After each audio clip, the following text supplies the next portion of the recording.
프로의 시선 들어가 보겠습니다. 오늘도 매일 다른 전문가들의 증시 인사이트를 함께 하실 수 있는 프로의 시선 시간. 오늘 월요일의 프로 레몬리서치 김민수 대표입니다. 대표님 안녕하세요. 안녕하십니까. 네, 오늘 주제는 과연 뭘까요? 보시죠. 섹터 차별화 심한 장세 앞으로도 계속될까? 네, 일명 가는 놈만 가는 장. 놈이요? 네. 어우, 가는 자만으로. 이제 잘 가는 친구들한테 그렇게 억한 심정으로 얘기하시면 안 되죠. 네. 너무 잘하고 있죠. 예. 반도체가 사실 AI 수혜로 쫙 올라갔었고, 네. 이후에 지금 자동차 같은 경우도 사상 최고가 부근까지 힘을 내주고 있는 모습을 보여주고 있고요. 네. 그리고 수출 지표 나올 때마다 요즘 들어서는 전력기기도 지난번에 그랬었지만 이번에는 이제 소비재 쪽 네. 이런 수출 지표 나올 때마다 그런 관련한 종목들이 부각을 받으면서 새로운 아이템들이 떠오르고 그렇습니다. 있습니다. 네. 이게 새로운 일은 아니고요. 항상 돈 없는 시장에서 펼쳐지는 현상, 거기다가 생각보다 주가가 확장세로 나가서 큐의 확장이 나오기 시작하는 게 수출로서 벌어졌는데 그게 생각보다 지금 쭉 보니까 비싸지가 않아요. 그러다 보니까 이제 대표적인 화장품 같은 경우는 일단 많이 올랐습니다. 많이 네. 올랐지만은 가장 중요한 거는 이게 과거에 이제 예전에 만약에 아모레퍼시픽 같은 경우 중국에서 의미 있는 성과 내서 이제 중국 시장의 침투율 거의 한 30% 넘게 40%대까지 올라갔을 때 아모레퍼시픽의 밸류가 얼마였을까 생각하게 되면 그때 PR 기준으로 30배, 35배까지 갔었습니다. 근데 지금은 이제 열리는 시장, 그러니까 중국 시장보다 더 큰 시장이 미국이죠. 거기다 유럽까지 막 노크하고 있고, 네. 거기다 일본, 동남아까지. 중동은 아직 플러스 알파, 아직 어떻게 될지 모르겠습니다. 그거는 가서, 중동은 그렇잖아요. 그러니까 저희랑 좀 많이 일단은 백인 공략 대상하고 약간 유색이라고 해야 되겠죠? 그쪽에 공략하고는 조금 차이가 있지 않습니까? 그렇기 때문에 아마 그쪽은 전략을 다르게 했을 것 같아요. 제가 보기에는. 근데 그러면 그냥 중국만 가지고 했어도 PR 30배까지 갔었는데 네. 지금 더 넓은 시장에 공략해서 의미 있는 성과까지 나오는데 이 정도까지 되느냐? 지금 보면은 대부분의 가장 많이 올라간 종목들, 그러니까 슬쩍 나온 종목들 보게 되면 PR이 15배, 아직 20배가 안 되는 종목들이 많습니다. 그럼 그게 확장세로 들어간다라고 하게 되면 계속 기회는 보여준다고 봐야 되겠죠. 근데 중간중간에 그럴 만한 수출 데이터가 나오느냐, 이게 가장 중요할 것 같고, 수출 데이터 확인될 때마다 레벨업이 들어가겠죠. 근데 무엇보다 단기적으로 많이 올랐으면은 이게 꼭 그렇더라고요. 그러면 내가 꼭 주도 쪽인 것 같은데 주도주는 맞지만, 또 단기적으로 올라오게 되면은 거기 같이 따라왔던 것들을 약간 좀 털어내고, 그 다음에 다시 움직이고 하는 이런 경향들이 좀 뚜렷하기 때문에 네. 아마 지금 추격 매수보다는 계속 조정권을 누리면서 대응하는 게 맞겠다라고 하게 되면 여전히 또 이제 20일 데이터니까 21일 날 나오겠죠. 그렇기 때문에 그런 거 봐가면서 또 여러 가지 변화, 또 15일 날은 또 작년 데이터하고 또 세부 데이터들이 나오기 시작하고요. 그러다 보니까 작년이 아니고 지난달이죠. 예, 나오다 보니까 그런 것들을 또 체크하게 되면 여전히 주도주로서의 흐름은 놓치지 않겠다라는 쪽에서 흐름을 가져가야 될 것 같고, 마찬가지로 음식료입니다. 음식료가 이렇게 시장의 주도가 된다는 건 참 오랜만이죠. 네, 근데 이게 과거에도 있던 일인데 저희가 다 잊고 있었죠. 예, 한때 과거 어느 시기 얘기하실까요? 2010년대 중반도 그랬었고요. 네. 농심을 가지고 2배 수익 100% 이상 수익 나신 분들도 있었던 기억을 저희는 잘 못하죠. 벌써 그때 10년 전 얘기다 보니까 그때도 보게 되면 가장 첫 번째 아이디어. 그러니까 가격은 올려놨는데 인플레이션 때문에 가격은 올려놨는데 고물 가격은 빠지고 그러면 그 과정들이 이게 벌어지는 거죠. 스프레드가 벌어지다 보니까 거기서 나오는 변화가 그대로 작용이 되고 게다가 또 플러스 알파가 그거는 그냥 단순하게 내수 쪽이었습니다. 근데 지금 내수 쪽이 아니라 수출로 영역을 확대하기 시작해요. 네. 요즘 해외에 계신 분들의 유튜브 보게 되면 한국 코리안 어쩌고 저쩌고 난리라면서요. 무슨 한국 기사식당이 뉴욕에서 그렇게 핫한 아이템이 돼서 네. 그렇게 그 사람들이 제육볶음 막 먹고 할 정도면은 유럽에서 떡볶이 핫도그 먹으니까요. 우리 먹는 거 그대로 먹더라고요. 좋아하면서. 그렇죠. 네. 그렇게 되기 시작하면 이제 그들이 시도를 하는데 그게 인기 있다 그러면 먹어보다 보니까 맛있네. 맵지만 왜 있지 않습니까?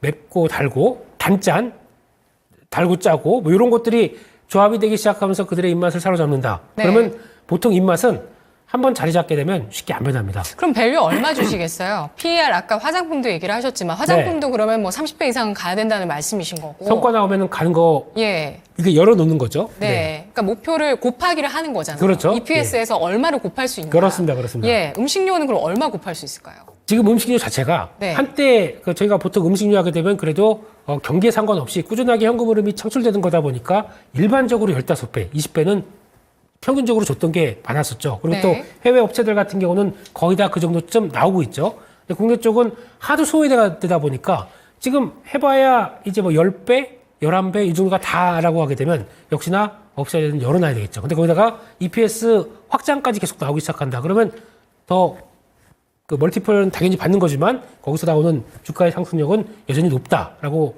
바라봐야 되겠죠. 게다가 또 이제 아마 이쪽에서도 안 오른 것 찾기가 계속 나오지 않습니까? 근데 음식료를 잘 보시게 되면은 그런 것도 있는 것 같아요. 저희가 밥을 먹는데 한국은 아직까지 밥 앤 국이지 않습니까? 외국은 국, 뭐 스프 문화가 식전 문화예요. 근데 잘 보시게 되면 뭘 같이 마십니다. 그게 뭐죠? 드링크, 리코어 이렇게 와인하고 같이 네. 스테이크 썰어 먹고 뭐 그러지 않습니까? 그러니까 뭐 스파게티를 먹어도 와인이 옆에 있고 한국 한식을 먹을 때 그런 리코어를 찾는다 그러면 약간 와인을 먹겠습니까? 맥주를 먹겠습니까? 소주겠죠. 이게 한국의 트레디셔널 세트로 알려지기 시작하게 되면 이런 쪽도 한번 체크해 봐야 되지 않을까요? 그들의 문화에 상상력을 좀 발휘하신 거 아닌가요? 발휘가 먹히고 있다니까요. 네. 가서 그 해외에서 지금 나오는 네. 한국 코리안 식당 영상 보게 되면 대부분 위에 소주가 올려져 있어요. 무슨 뭐 김치찌개. 무학. 예, 무학 바닥권이네요. 아니 얘기를 하는데 하필 무학을 치시면 어떡합니까? 아닌가요? 예. 무학 네. 아닌가요? 그냥 롯데 칠성만 모두 되지 않습니까? 네. 네. 그런 것들 본다고 하더라도 그러니까 그런 변화들이 그러니까 그들의 문화는 같이 뭘 곁들이는 문화다 보니까 롯데칠성도 바닥권이네요. 네. 네. 그러니까 그런 것도 이제 수출 모멘텀만 조금씩 회복한다 그러면은 지금 이제 음식료를 바라볼 때 가장 핵심은 그겁니다. 그러니까 지금 저희가 알고 있던 내수 관련된 쪽으로 밸류 받는 거 이거는 어느 정도 그 EPS 정도로만 올라가는 정도로만 나올 수가 있을 거고 네. 수출의 확장으로 나오기 시작한다 그러면은 요건 또 한번 같이 펼쳐질 수가 있기 때문에 그렇게 나올 수 있는 수출의 변화 거기서 나오는 그러니까 수출 비중이 높은 것 쪽에서 아이디어를 찾아야 되겠죠.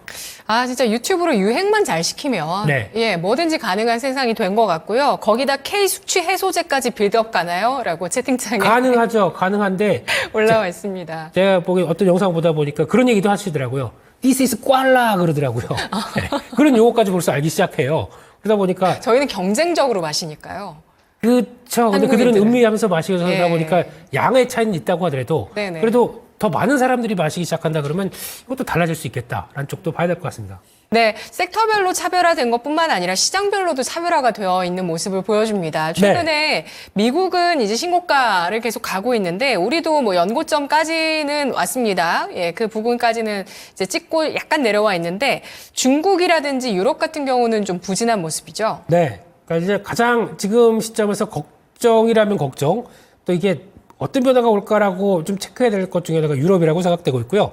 유럽이 지난 금요일 날 많이 빠졌죠. 독일, 프랑스 모두 다 한 1, 2%씩 주가가 빠지다 보니까. 그러다 보니까 거기서 나오는 뭐 정치적인 문제 거기서 그냥 끝났으면 좋겠습니다, 저도. 근데 그게 여파가 넘어서 혹시나 극우에 대한 여러 가지 얘기가 좀 더 본격화되기 시작해서 또 한번 예전처럼 뭐 브렉시트 정도까지 막 흔드는 경우까지 나온다. 그러면 이거는 좀 달라지는 문제가 나오겠죠? 그만큼 그거들이 하는 게 그거지 않습니까? 우리만 챙겨야 돼. 우리가 최고야. 근데 왜 유럽 안에 들어가서 이렇게 같이 고생을 하고 있니? 나오자! 뭐 이런 쪽으로. 괜히 막 또 투표 붙이고, 또 다수의 또 의석을 차지하다 보니까 그럴 수 있는 권리들이, 할 수 있는 힘이 있지 않습니까? 그렇게 됐었을 때 나올 수 있는 정치적인 혼란이 유럽 같은 경우는 또 지난 브렉시트의 경험이 있어서 왠지 좀 불안감이 있는 건 사실이죠. 근데 그런 것들이 더 이상 확대가 안 되고 그 정도에서 마무리되는지 이게 제일 중요할 것 같고요. 그렇게 보려고 하게 되면 일단 먼저 체크해야 될 게 요거 같습니다. 달러요. 예. 그러면 다 지금 자산이 달러 쪽으로 몰릴 거 아닙니까? 안전자산이. 그러니까 유로존의 유로화 쪽으로 넘어가지 유로화의 약세, 달러 강세, 그리고 나머지 통화들 다 일단 위축. 이렇게 되기 시작하게 되면 한국도 그렇게 썩 좋지 못한 게 달러 원 같은 경우가 물론 네. 수출주 입장 쪽에서는 좋겠죠. 네네. 근데 지금 수출하는 입장으로 봤을 때는 1380원에 넘어서 안착한다. 이거는 그 차원이 아니라 약간 리스크에 대한 부담을 안고 있다는 쪽도 눈여겨봐야 되겠죠. 근데 지금은 일단은 그 정도까지는 아니라고 생각을 합니다만 그게 확대된다라고 하게 되면 유럽 동향들은 또 시장 리스크로 다가올 수 있으니까 계속 체크하는 건 변동질로는 체크하는 게 맞겠다 이렇게 바라보고 있습니다. 네, 유럽 쪽에서 먼저 또 25bp 금리를 인하했는데 네. 이런 금리 상황도 그렇고요. 또 정치적인 상황도 맞물리면서 유로화의 약세와 달러화 강세 구도가 지금 좀 강화되고 있다라는 점이 시장에도 영향을 끼치고 있다. 네. 유럽 장이 약하고 미국 장이 더 강한 것도 그러한 영향이 있다. 미국 장도 마찬가지로 지수만 말씀이신가요? 강해요. 예. 지수만 강하고 나머지 종목들은 처참해요, 솔직히. 저희가 알고 있는 예전에 중형주급 무슨 $50 밑에 단순하게 주가가 아니라 그 정도 시가총액 좀 중형급 있는 종목들은 지수를 전혀 못 따라가고 있습니다. 거기도 가는 말만 가는 건가요? 그러니까 AI 붙어서 예. 빅테크 쪽에 안에 들어서 네네네. 3조 달러 가지고 막 각축을 벌이고 있는 세계 종목만 강할 뿐이고 예. 나머지 종목들이 그를 따라가느냐라고 하는 쪽은 AI만 안 붙게 되면 지금은 완전히 소외돼 있습니다. 그것도 미국 시장의 특징이거든요. 근데 국내 시장은 어차피 우리가 AI를 통해서 나중에 나와서 들어가서 같이 들어갈 쪽은 SK 하이닉스 외에 몇몇 종목들밖에 없지 않습니까? 그거 빼고 나머지는 그래도 이쪽에서 성과를 내는 쪽으로, 그러니까 어차피 2분기 실적이 다가오다 보니까 거기서 그런들의 투자 아이디어를 찾는다 그러면은 그런 종목들이 먼저 좀 반영을 하는 거라고 봐야 되겠죠. 네. 우리 장 같은 경우도 기대감을 좀 앞세운다면은 금리 인하에 대한 기대감이 분명히 좀 발현은 됐기 때문에 그에 따른 배터리라든지 바이오 쪽으로 좀 확산을 시키고 싶은 그런 생각들이 있지만, 여의치가 않습니다. 주가들이 그렇게 움직이지는 않고 있는 상황이고요. 네. 그리고 또, 뭐가 있을까요? 그러니까 가는 종목만 가는 것이 지금 AI와 수출. 네. 이 두 가지 모멘텀으로 가고 있는 모습 나타나고 있습니다. 미국에서도 역시 소비재 이런 쪽은 또 괜찮잖아요. 월마트 이런 쪽은 또 괜찮은 흐름 이어가잖아요. 그래서 괜찮다고 하더라도 그들의 소비 패턴은 과거처럼 나왔던 메이어스 같은 이런 백화점 네. 쪽이 아니라 예. 월마트 같은 저가형이다라고 하게 되면 포인트가 어차피 금리가 인상돼 있기 때문에 거기서 고통받는 쪽은 아직까지는 힘들다라는 쪽으로 바라보면서 저가 중심으로 나오기 시작하는 거죠. 그러면 아까 화장품, 음식료, K소비재 얘기를 했었는데 네. 이들 하반기까지 시장 주도력 이어갈 것인지 단답형으로 결론 말씀해 주시죠. 딱 9월까지는 갑니다. 9월이요. 네. 왜냐하면은 저희가 추석 때까지는 시장이 한번 주된 트렌드가 쭉 같이 가요. 그리고 이번에 전력기 같은 경우도 위축됐지만 또 같이 갈 수 있는데 그때 부분에서는 좀 단절이 되더라고요. 그래서 아마 그때 보면 또 연말장 보면 또 무슨 금융투자소득세다 여러 가지 이거를 좀 복잡하지 않습니까? 네. 그러니까 그런 것들을 생각하게 되면 일단 거기까지는 간다라고 생각하시고 전략 짜셨으면 좋겠습니다. 그 안에서 이제 관련주들의 확산까지도 좀 노려볼 수 있을지 네. 계속 지켜보도록 하고요. 삼성전자가 목표 주가 제시한 10만 원 선, 11만 원 선 증권가 목표치까지만 가도 주가는 올라갈 수 있다. 또 2분기 실적 전망치가 우리나라도 그렇고 미국 쪽도 그렇고 상향 조정되고 있는 네. 그런 모습이다라는 점에서 지수 더 올라갈 거라고 보는 쪽도 있는데 삼성전자 시장 이끌 수 있을까요?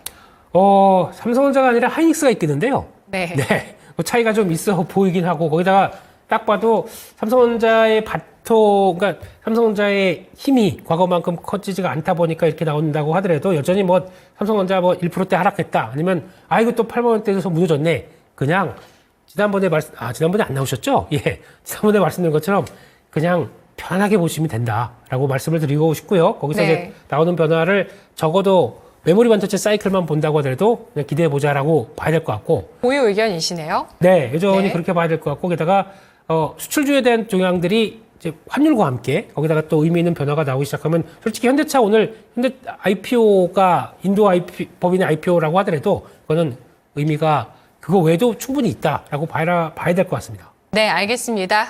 자, IT 자동차 좀 편안하게, 느긋하게 바라볼 완만한 우상향의 움직임 예상을 해주셨습니다. 분석 잘 들었습니다. 감사합니다. 고맙습니다.